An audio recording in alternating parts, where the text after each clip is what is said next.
বাউল সম্রাট শাহ আব্দুল করিমের ১০৯তম জন্মবার্ষিকী উপলক্ষে আগামী ৭ ও ৮ ফেব্রুয়ারি সুনামগঞ্জের দিরাই উপজেলার কালনী নদীর তীরে অনুষ্ঠিত হবে শাহ আব্দুল করিম লোকোৎসব ২০২৫।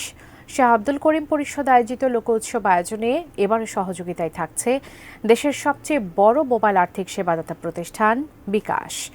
গতকাল সুনামগঞ্জ শহরের শহীদ মুক্তিযোদ্ধা জগৎজ্যোতি পাবলিক লাইব্রেরি মিলনায়তনে শাহ আব্দুল করিম পরিষদ আয়োজিত সংবাদ সম্মেলনে উৎসবের বিস্তারিত জানান সংগঠনটির সভাপতি ও বাউল সম্রাট পুত্র শাহ নূরজালাল।